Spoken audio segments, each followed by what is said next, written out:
Bienvenidos a Air Crepis, Locuendo.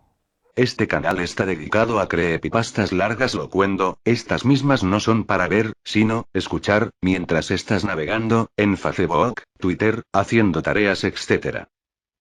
En la descripción dejaré mi canal principal donde subo vídeos con mi voz real con un contenido similar a este canal, sin más que decir, empecemos. Los errantes.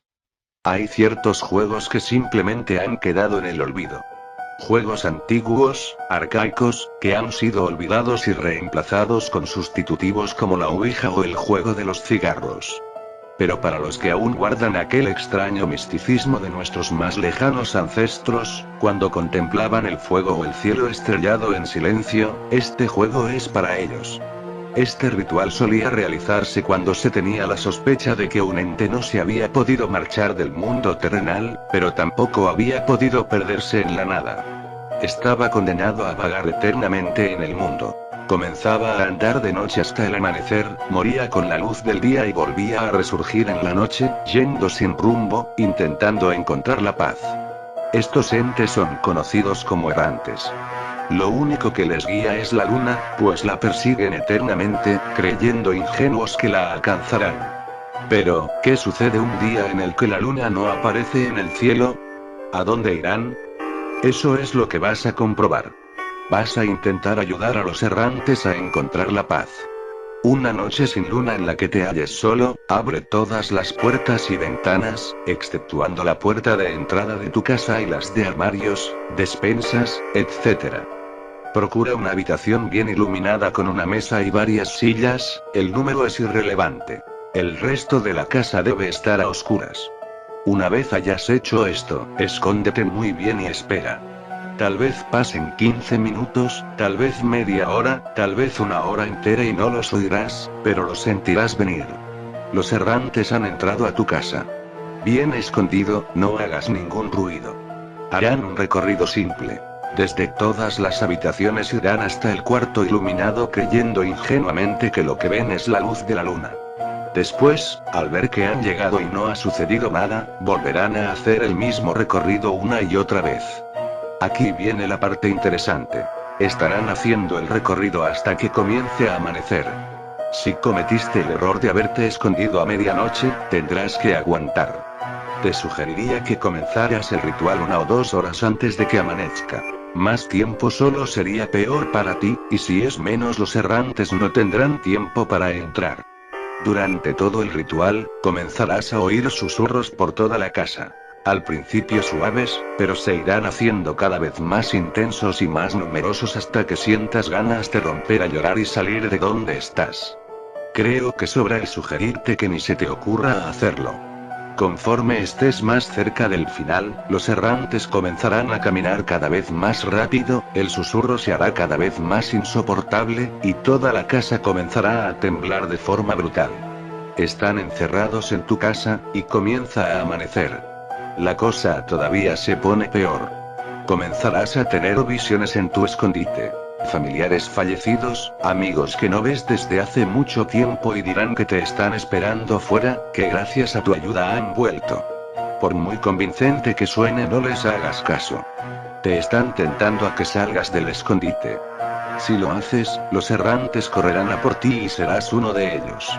Abrirás la puerta de entrada de tu casa y comenzarás a vagar con ellos cada noche hasta el final del tiempo. Los últimos 5 minutos serán absolutamente demenciales. El temblor será tremendo, el ruido insoportable, y las visiones cruzarán tus pensamientos con cada vez más velocidad. En el último minuto, el susurro formará una única palabra. Será una sensación extraña. Un eco de millones de voces, desde las profundidades de tu mente, como si estuvieran hablando desde una cueva distante, dirá: ¿por qué no nos dejas ir? Por muy horrible que sea la situación, di en voz alta. Porque este no es vuestro mundo. Lo habrás conseguido. Todo habrá terminado. Sentirás el mayor alivio de tu vida. Y es posible que los errantes, ya que han trascendido por fin del universo terrenal, hayan dejado algo en tu hogar. Tal vez sea una excepcional visión en la oscuridad, una muy ligera habilidad telepática, que podrás perfeccionar, o incluso poder ponerte en contacto mental con los errantes que, desde un lugar muy lejano, podrán indicarte predicciones sobre tu futuro inmediato. No siempre te escucharán, así que utiliza esta habilidad cuando te sea necesario. En otros casos varias personas afirmaron que tras el ritual podían conversar con personas fallecidas en sueños. Sea como fuere, disfruta de la recompensa que te haya tocado, pues es un regalo de los errantes que nunca más volverán a marchar sin rumbo. No es tu imaginación. No me interesa que conozcan de mí. Yo solo contaré esta historia tal como me la contó mi amigo. Él no se atreve a contar esta historia, por miedo al ridículo y además del terror que le infunde revivirla. Sabe que la gran mayoría no le creerá, pero yo sí le creo, pongo las manos al fuego por él, y si tú estás leyendo esto, espero que también le creas, ya que él no está loco y espero que haya una explicación para este recuerdo que le atormenta. Este chico es joven, tiene 16 años y vive en los suburbios de la ciudad de Santiago de Chile, más exactamente en la comuna de Puente Alto, vive con sus padres y su hermano mayor.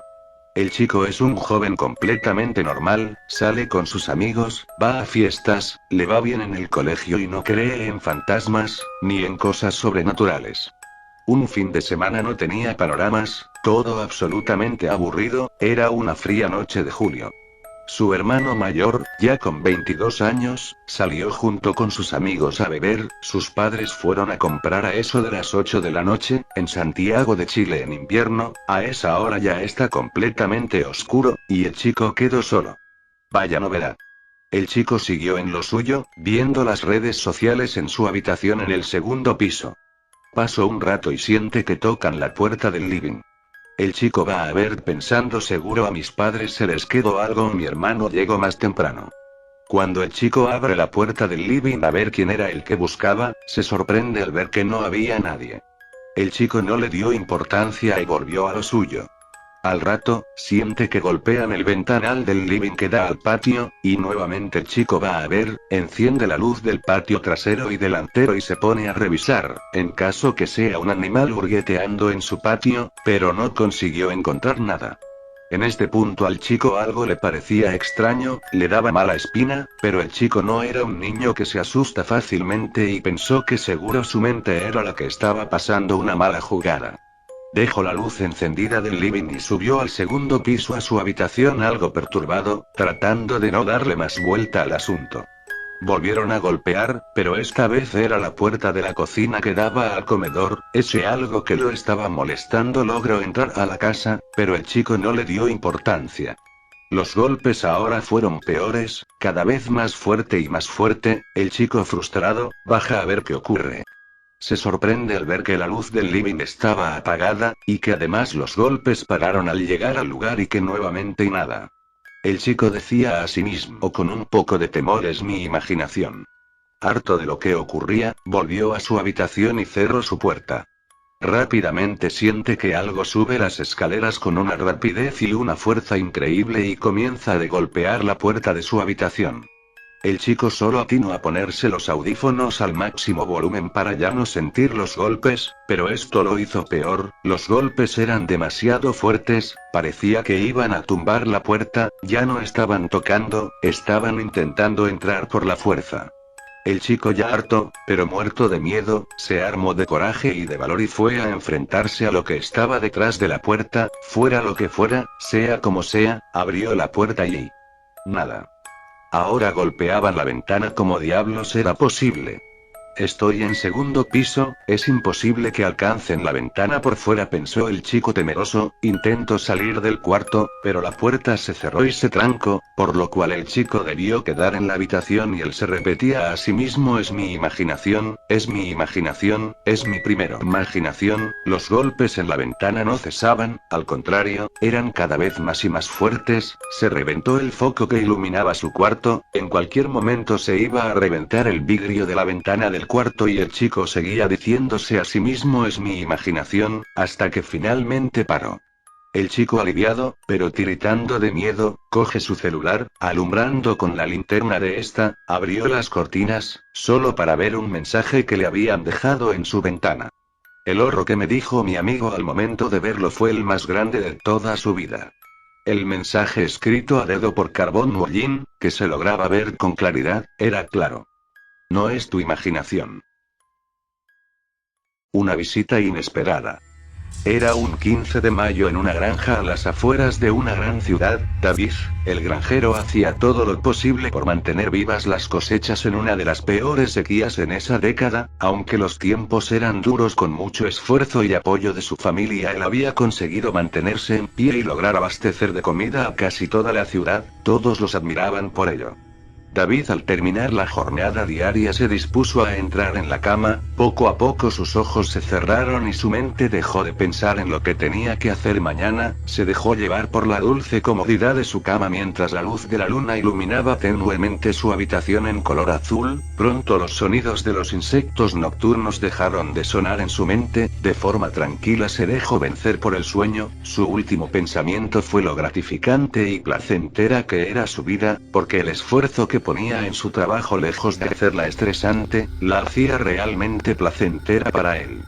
Al despertar todo continuó de forma normal. Después de lavarse los dientes y hacerse un desayuno, se dispuso a empezar su jornada revisando el granero. Pensaba en pocas horas encontrarse con sus trabajadores y asignarles sus labores correspondientes del día. Pensaba básicamente hacer lo que hacía todo el tiempo, pero ese día se convirtió en todo menos un día común.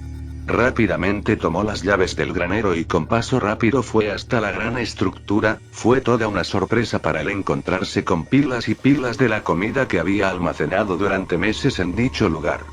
Hay que aclarar algo, David tenía un peculiar sistema de trabajo. Él cada mes almacenaba grandes cantidades de comida en su granero. En una fecha establecida a su conveniencia, un gran camión venía y se llevaba la comida a la gran ciudad abriendo el granero con una llave que David le había dado. Lo extraño era que la comida seguía ahí. Esto era peculiar, jamás había faltado alguna vez el camión y menos en fechas tan duras.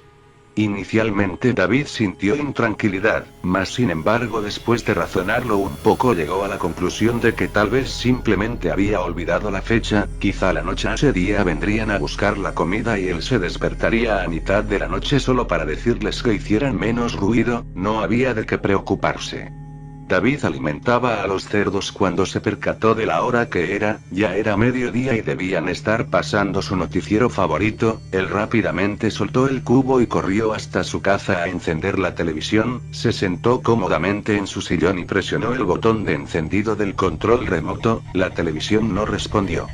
David pensó que quizá el control ya no tenía baterías, mas sin embargo descartó esta teoría cuando al intentar encender la televisión manualmente esta simplemente permaneció apagada. Entonces notó algo que había pasado por alto toda la mañana: ningún aparato eléctrico encendía. Esto fuera normal si no contáramos que los que funcionaban con baterías tampoco encendían. Simplemente cualquier rastro de electricidad estaba ausente en esa casa. Eso a David no le gustaba. Ningún trabajador apareció aquel día. Está de más decir que David estaba aterrado, sin auto y sin contacto con el exterior. David estaba confinado a su propia granja. El solo pensar en esto hacía que su piel se pusiera como de gallina. Extrañas alarmas en su mente hacían que se sintiera en un peligro mortal. ¿Pero de qué peligro? Él no lo sabía, pero tampoco iba a arriesgarse. En ese mismo momento cargó su escopeta y la puso cerca de su cama. Al llegar la noche, David entró a su cama casi sin poder dormir. Él sabía que la falta de contacto aquel día no podía ser normal. Pensaba que estaba preparado para cualquier cosa que sucediera esos instantes. Por ende intentó llamar a la poca tranquilidad que aún tenía y se dejó llevar por el sueño. Todo fue tan solo para ser despertado poco después de medianoche al escuchar cómo la puerta principal se abrió de golpe. David cargó su escopeta y con cautela se acercó a la sala. La puerta principal dejaba entrar un pequeño rayo de luz que le permitía observar pequeña parte de la sala y otear el poco horizonte. Ningún rastro de algún intruso, pensó, pero qué equivocado estaba. Al caminar sin hacer ruido por la sala, una extraña sensación apareció sobre sus pies, era como si estuviera caminando sobre alguna especie de pasta viscosa que se pegaba a su suela y que producía un sonido parecido a un chasquido que sonaba cada vez que tocaba el suelo. Una serie de rayos iluminaron por pocos segundos la escena permitiendo ver a David lo que sus pies tocaban. Se llevó las manos a la boca para no gritar cuando lo vio. Viseras de vaca que se extendían por todo el piso y por ende en el camino que él había tomado. Lo poco de piel que quedaba había sido dejada poco más adelante y detrás de esta un camino de intestinos, músculos desgarrados y sangre tapizaba todo el suelo. El camino iba hasta el pasillo que llevaba al baño. David se dispuso a salir de la casa y correr hasta la carretera. En ese punto correría hasta alguna granja vecina e intentaría encontrar alguna clase de ayuda, alguna clase contacto, algo que le diera seguridad y ayuda, pero entonces un último rayo cayó del cielo e iluminó por última vez la escena. Al levantar el rostro vio la cosa que avanzó mientras él pensaba en un plan de escape. La cosa lo observaba fijamente con sus profundos y pequeños ojos que brillaban en color azul. Un extraño ser con forma humanoide lo miraba desde la entrada del pasillo. Sus largos brazos de 3 dedos estaban manchados de sangre al igual que esa cosa similar a una boca, mientras sus extrañas piernas se acomodaban de forma que se disponían a avanzar hacia David. Él soltó su escopeta y salió corriendo en dirección a la salida. Un David casi en shock corrió por todo el campo. Los sonidos que producía la cosa eran similares a risas que se burlaban de David y se acercaban cada vez más. Un cansado David se horrorizó ante la visión de todo el ganado mutilado mientras corría hacia la carretera, todos asesinados de la misma forma, haciendo del campo una llanura de sangre. Pero lo que más lo aterró fue lo que vio cuando llegó a la carretera. Sus piernas flaquearon, su boca seca buscó agua, pero nada los distrajo de ver la cosa que se alzaba sobre la ciudad a lo lejos. Edificios en ruinas y columnas de humo eran cubiertas por una gigantesca estructura similar a una nube con luces verdes y rojas. Charcos de sangre se extendían sobre toda la carretera y cadáveres humanos en la misma condición del ganado adornaron toda la escena y inundaron la mente de un paralizado David. Él entonces comprendió todo lo que pasó. Qué tarde.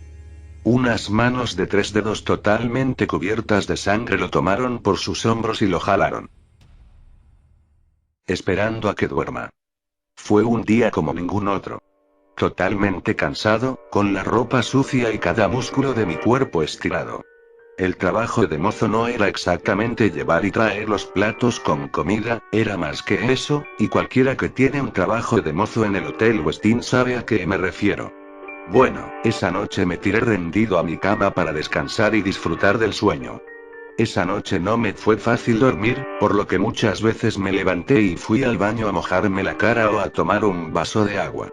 Entonces, justo cuando sentía que mis ojos se hundían y mi cerebro se relajaba, los escuché. Mi cuarto está pegado a la reja de mi casa, y se pueden escuchar claramente los pasos de las personas en la vereda, así como las conversaciones que mantienen. Esa vez escuché pasos lentos, y una voz, que decía: «Todavía sigue despierto, hay que esperar», y escuché cómo las pisadas se alejaban. A mi parecer se trataba de 2 personas. Esas palabras me desviaron de mi sueño, haciéndome difícil volver a concentrarme en dormir. Al cabo de unos minutos, escuché una vez más pasos en la calle, y una voz, que decía: «Todavía sigue despierto», y otra voz, la que había escuchado antes, respondiendo: «Volvamos luego». ¿Qué significaba esto? ¿Estarían hablando de mí? Ellos no podían saber si estaba dormido o no, mi ventana estaba cerrada, las cortinas también, ni siquiera yo podía verlos. ¿Se trataría de una broma? ¿Algún conocido quería asustarme? Entonces decidí esperarlos despierto. Escuchaba pasos y asomaba mi cabeza por la cortina para ver si se trataba de ellos, pero no venían. No fue hasta casi una hora que escuché nuevamente pasos, y decidí ver por la cortina. Cuando la abrí pude llegar a ver a 2 sujetos vestidos con terno, muy elegantes, ambos con lentes oscuros y auriculares. Cada uno llevaba un walkie-talkie en el cinturón, y uno de ellos, el más viejo, llevaba un extraño maletín negro. Ellos me miraron, yo les devolví la mirada, y el más viejo le dijo al otro: «Lo intentaremos mañana». Desde esa noche me decidí a nunca más dormir, me mantengo despierto por voluntad propia, no les daré el gusto de hacer lo que sea que quieren hacer. Es difícil, y a veces siento que me vencerá el sueño, pero una taza de café me mantiene despierto. Lo más terrible no es evitar el sueño, sino escuchar todas las noches los pasos de esos sujetos, y la misma voz, diciendo: algún día tendrá que dormir. El paseo. Mi nombre es Elena, y hoy vengo aquí a compartir una historia. Mi historia. Ocurrió hace un par de años, aunque todavía recuerdo cada detalle como si hubiese ocurrido ayer. Era un día triste y apagado. El cielo estaba teñido de un color grisáceo y la niebla cubría el paisaje lejano impidiendo ver las montañas. Esos días eran mis favoritos porque salir a caminar era relajante y me permitía pensar con mayor claridad. Vivía en un pueblo al norte de España, donde el frío se manifestaba y sacudía tu cuerpo con ráfagas de viento heladas. Caminaba por las calles del pueblo mientras echaba un vistazo a las casas. En todas había pegado por lo menos un cartel de desaparecida junto a la foto de una chica de unos 15 años llamada Julia. No la conocía, pero no era necesario para que sintiera pena. Recordaba haberla visto jugando por la zona, y ahora simplemente no estaba. Seguí caminando hasta llegar a la entrada del bosque que unía nuestro pueblo con el vecino. Paré de sopetón y di media vuelta para mirar el camino por el que había venido. Estaba desierto. No había ni una sola persona, aunque era normal con el día que hacía. Si te mantenías quieto y en silencio hasta podías escuchar tu propia respiración. Entré al bosque para seguir con mi paseo. Era el recorrido rutinario, así que me lo sabía de memoria, nunca había riesgo de que me perdiera. No obstante, no conté con que la niebla podía empeorar, y lo hizo.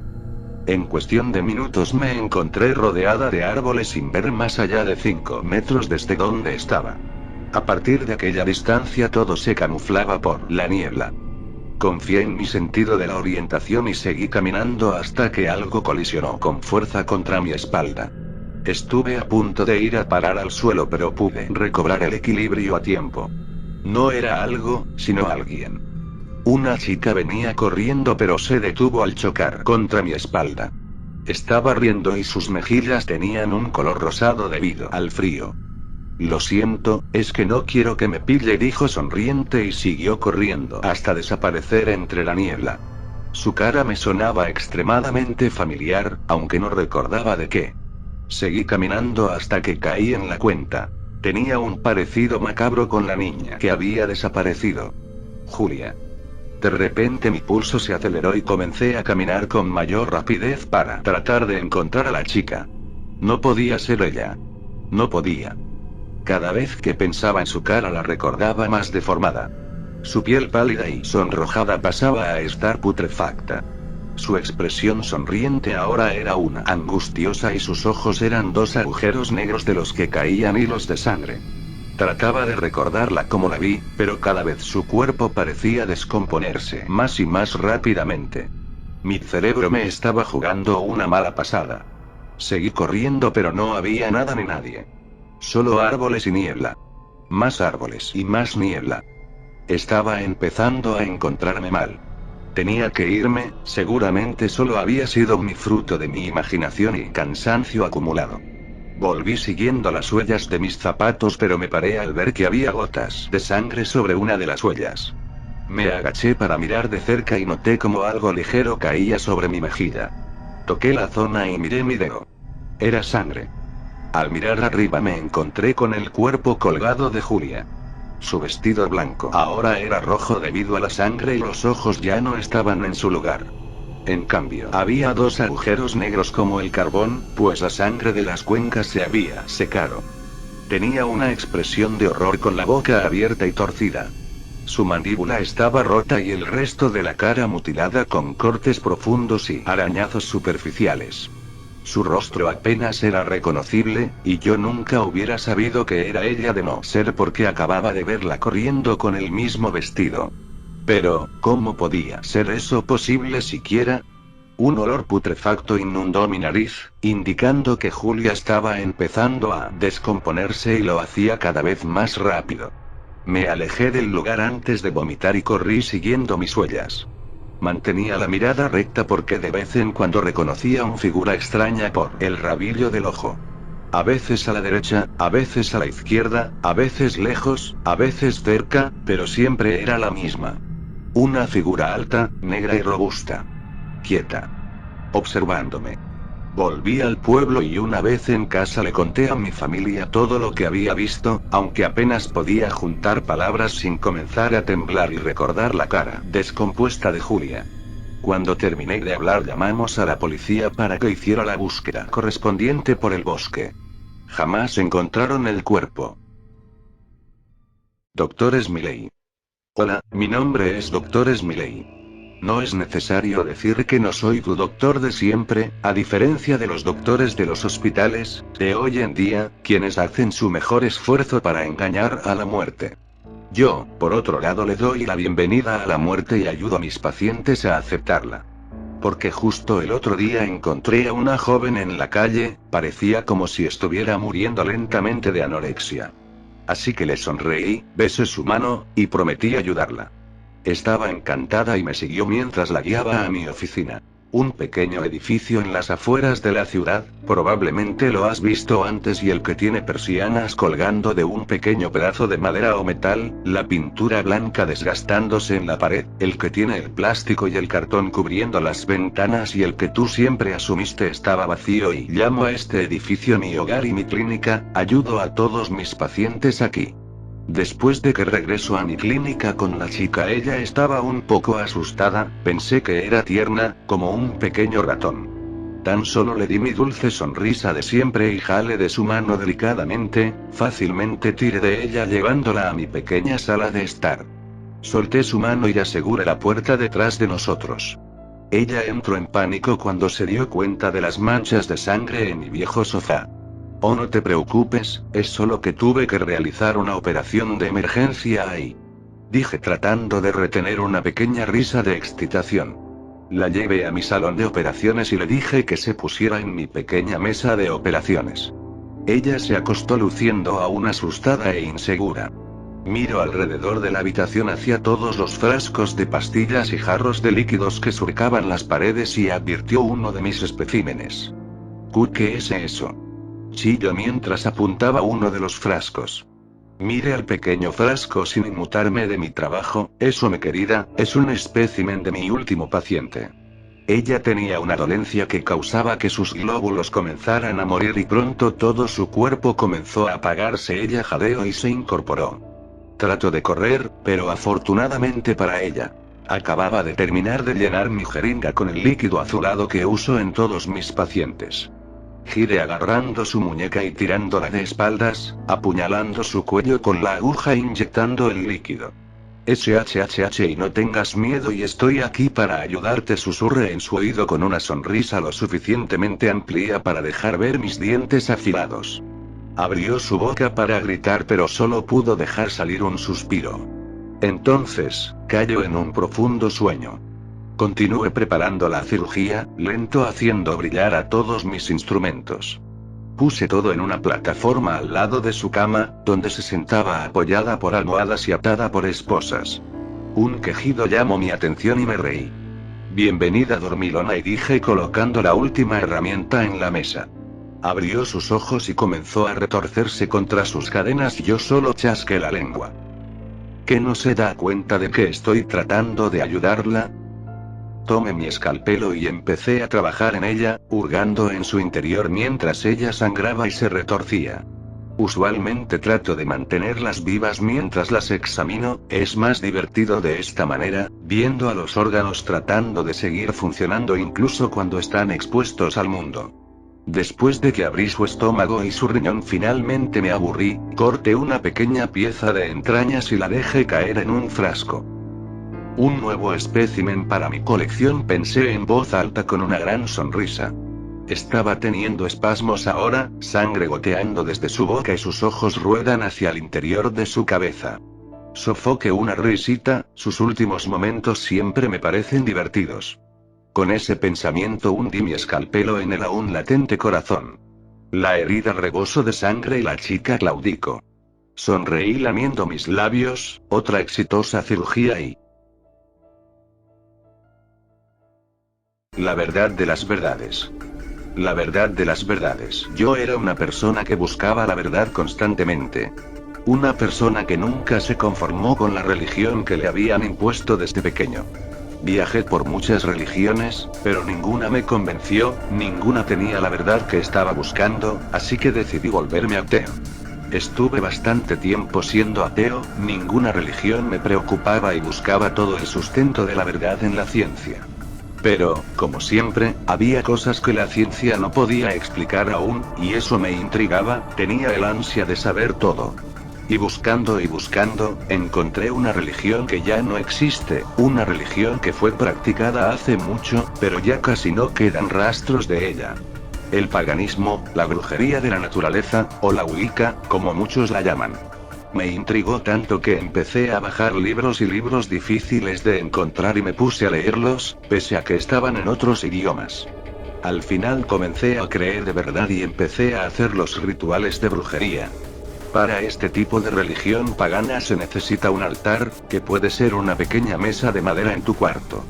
Debe tener un cuchillo, sal, tierra, agua, fuego, y algo que simbolice al viento, como puede ser el incienso. Todos los días le rezaba a los 4 elementos y a la naturaleza, y leía más libros. Esta religión se basa en el uso de medios naturales, como plantas, para sus hechizos y curaciones. Buscando por la web encontré un libro muy extraño, sin nombre, de autor anónimo, subido como si no tuviera importancia. Cuando comencé a leerlo me di cuenta del valor que tenía lo escrito en él. Podemos unirnos a la naturaleza y ver lo que no puede ser visto. Esa era una de las oraciones que más me impactó.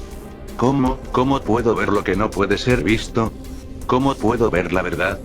Seguí leyendo. El libro hablaba del poder de los elementos y, sobre todo, del poder de la mente.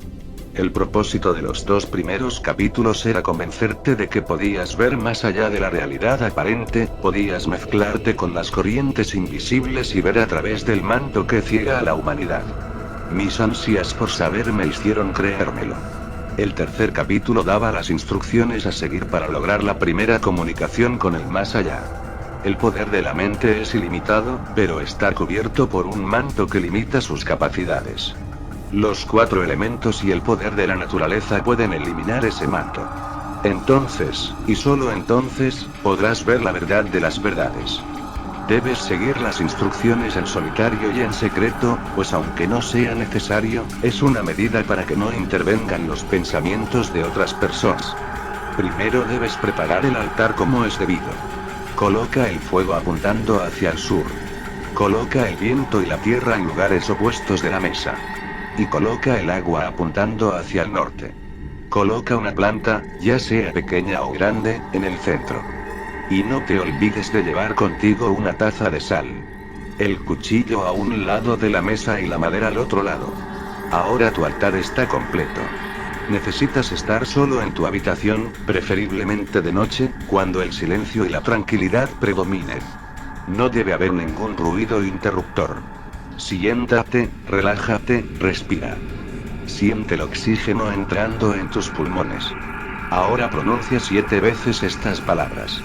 Madre naturaleza, libérame del manto cegador, condúceme hacia la verdad. Ahora imagina tu alma saliendo de tu cuerpo.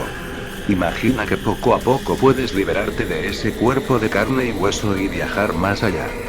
Mírate, ahí sentado. Hice todos los pasos que decía el libro a rajatabla, no me salté ni uno, y, aunque no funcionó al 100%, no me desesperé, pues en el libro venía la advertencia de que podía variar el resultado según la persona. Lo único que sentí fue una gran relajación, sentí mi cuerpo completamente y me pareció que mis sentidos aumentaban, pues podía oír desde el viento, hasta el tic-tac del reloj de la cocina. Completado el ritual, me fui a dormir. Al siguiente día me sentía raro, tenía mucho sueño, y después de llegar de clases y almorzar, me tiré en la cama cerrando la puerta para descansar un rato. Fue entonces cuando ocurrió el primer sueño. En el sueño estaba en la misma habitación donde estaba durmiendo, con la peculiaridad de que podía verme dormir, como si mi verdadero yo estuviera en otro sitio de la habitación y mi cuerpo estuviera ahí en la cama. Entonces algo apareció. Una sombra sin forma negra que se movía por la habitación. La sombra me vio e intentaba, lentamente, alcanzarme con una de sus extremidades, quería hacerme daño, eso lo tenía claro. Pero yo no podía hacer nada, no estaba dentro de mi cuerpo, no podía moverme ni hablar, tenía miedo, mucho miedo. La sombra cada vez estaba más cerca, y un aura de oscuridad la rodeaba. Intentaba gritar, pero estaba mudo. Forzaba mis cuerdas vocales a moverse, pero no querían emitir ningún sonido. Al final logré gritar y despertar de aquel terrible sueño. Tenía miedo incluso despierto, así que abrí la puerta y encendí la luz enseguida. Observé la habitación en busca de aquella sombra, pero se había esfumado totalmente. Jamás se me ocurrió en aquel momento, relacionar aquel sueño con el ritual del día anterior. Ese día, por la noche, mientras estaba en el ordenador jugando, un gato negro con grandes ojos se acercó a mi puerta de cristal y me miró fijamente. No sé cómo noté que estaba ahí, pero me giré y lo vi. Entonces volví a mirar el ordenador para detener el videojuego y poder salir a ver al gato, pero cuando abrí la puerta ya no estaba. Ese día volví a intentar el ritual, pero no funcionó por el miedo que tenía. El sueño de la sombra se repitió constantemente, y cada vez era más difícil librarme de él. Cada vez le faltaba menos a la sombra para atraparme. A veces me levantaba a medianoche sudando frío, y encendía la luz para intentar librarme del miedo. Por el día seguía leyendo el libro, intentando buscar el significado de aquella sombra. Era un miércoles cuando leí la última página de aquel libro. Al final decía: a veces, la verdad puede ser quien te busque, y no tú quien la busque a ella. Nadie ha alcanzado la verdad absoluta, porque para alcanzarla hace falta morir. Esas dos frases hicieron que un escalofrío recorriera mi cuerpo. ¿Sería aquella sombra la verdad que venía a buscarme? ¿Querría matarme la verdad para que tuviera el conocimiento absoluto? ¿Es posible la verdad absoluta? Todas estas preguntas me atormentaban, y ese día no tenía ganas de dormir, no quería descubrir el significado de la sombra, pero es imposible dejar de dormir. A las 2:30 de la madrugada, quedé rendido ante el sueño. Otra vez estaba allí, en mi habitación, viéndome dormir desde algún otro punto. Y la sombra apareció otra vez. Cada vez se acercaba más, quería llevarme, quería hacerme daño. Intentaba gritar, moverme, huir, encender la luz, pero no podía. Cada vez estaba más cerca, esta vez casi me iba a tocar, casi me está atrapando. Ya no quiero saber la verdad, ya no quiero tener la verdad, pensaba llorando en mi interior. Ya no buscaré la verdad absoluta, no la quiero, quiero vivir. No quiero morir, no quiero la verdad, aléjate de mí. Cuando dije estas palabras la sombra se detuvo y una voz grave dijo en voz baja: si no quieres la verdad, entonces no la busques. No volveré a intentar quitarte el manto cegador, pero recuerda. Algún día tendrás que aceptarme. Escondida así. Jason y Mickey Stewart eran hermanos afroamericanos, se habían mudado recientemente a un pequeño pueblo, muy alejado de su natal San Francisco. Jason era el mayor, tenía 14 años de edad y tenía 2 años más que Mickey, pero no pudo adaptarse o integrarse con los lugareños, como creyeron que haría más rápido que su hermano. Su padre había sido transferido y vivían alquilando una casa a las cercanías de un viejo cementerio. Una tarde, mientras ambos hermanos paseaban por el barrio, observaron un niño en la necrópolis. Parecía esconderse de alguien, y la curiosidad de Mickey lo llevó hacia él. Jason no quería dejarlo solo en aquel lugar, así que acompañó a su hermano. El muchacho, que parecía de unos 13 años, los vio de lejos y hacía señas, para que vayan con él, con muecas chistosas típicas de un joven travieso. Cuando se acercaron lo suficiente, Jason inició la conversación. «Hey. ¿Sucede algo?» El muchacho hizo un gesto de silencio con sus labios y «Shhh. Te van a oír. No me hagas perder y no te quedes a la vista. Rápido. Vengan conmigo». Era un simple juego, los dos hermanos se unieron al muchacho y se escondieron con él. «Por cierto, mi nombre es Tim, ¿quiénes son ustedes?» Me llamo Mickey, respondió el pequeño, quien parecía muy entusiasmado. Él es mi hermano Jason, nos mudamos hace unas semanas. Los tres fueron descubiertos al poco tiempo. Un grupo de niños se les acercaron, y quien parecía ser el supuesto líder preguntó al muchacho que estaba con ambos y, ¿quiénes son ellos, Tim? Pues si ellos son Mickey y Jason, venían por aquí y se escondieron conmigo, ¿pueden jugar con nosotros? Muy bien. Mi nombre es Ralph Jones, veo que ya conocen a mi pequeño hermano. Ralph señaló al niño y la niña que venían con él, sus nombres eran George Mirrors y Jesse Smith. Jason y Mickey se integraron al pequeño grupo e iniciaron a jugar a las escondidas con sus nuevos amigos. Ya casi finalizaba el día y habían pasado una linda tarde jugando a las escondidas. Ralph les contó a los nuevos integrantes una historia acerca de un viejo sepulturero, a quien apodaban Rob. El bluesero era llamado así porque amaba los blues melancólicos y adoraba tocar la armónica. Pero una noche nublada, mientras cavaba una tumba, una fuerte tormenta se desató, haciendo que el viejo Rob fuera enterrado vivo por toda la tierra de la fosa que caía en forma de barro, y se decían que su vieja armónica aún se escuchaban por las noches. Jason no parecía asustado, pero Mickey quedó perplejo ante ese relato, y tuvo un poco de miedo. Ralph les ofreció de jugar a las escondidas durante esa noche, y Jason aceptó por los dos, sin tener en cuenta lo que sus padres podrían llegar a decir. Esa misma noche, Ralph decidió que los buscadores que iniciarían el juego serían los nuevos integrantes del grupo.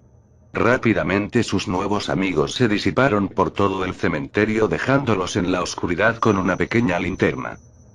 Los hermanos buscaron por una gran cantidad de minutos y entraron a la zona de los infantes enterrados. Todo iba bien hasta que escucharon una armónica triste al final de la zona. Mickey se asustó demasiado y, Rob el sepulturero, empezó a correr. Detrás su hermano intentó detenerlo. «Aguarda, Mickey. No te separes de mí», le gritó Jason hasta que pudo atraparlo y tranquilizarlos. Pero el pequeño emitió un horroroso grito al instante, porque alguien lo había tomado de los talones pero no había de qué preocuparse, ya que era Tim, dentro de una fosa. «Rápido, dejen de gritar, entren al pozo conmigo». Los dos estuvieron a punto de meterse cuando fueron sorprendidos por un viejo hombre que los tomó de los hombros y los hizo girar. «¿Qué creen que están haciendo a estas horas de la noche en este cementerio?» «¿Quién es usted?» «Soy Rob, el sepulturero de este lugar». «¿Qué hacen ustedes aquí?», reprochó levantando su voz, mientras que los chicos no podían creer que Ralph los había engañado con su cuento de fantasmas. «Solo jugábamos a las escondidas, es todo». «¿Dos niños solos jugando en este lugar tan penoso? ¿No entienden que pueden lastimarse?» «No estamos solos», exclamó Mickey, «estamos jugando con 4 niños más y». «¿Así? Dime sus nombres». Pues si Ralph Jones, su hermano Tim, George Mirrors y Jesse Smith. Y el viejo hombre se quedó pensativo y, «Eso es imposible, niño». «Pero es la verdad», dijo Jason. «No. Es imposible. Los 4 murieron en un accidente de autobús hace 10 años. Voltea y verás una de sus tumbas». Los dos voltearon y sus corazones parecían que se detenían y frente a ellos, estaba la tumba del pequeño Tim, y una fotografía suya sonriente de pequeño travieso y,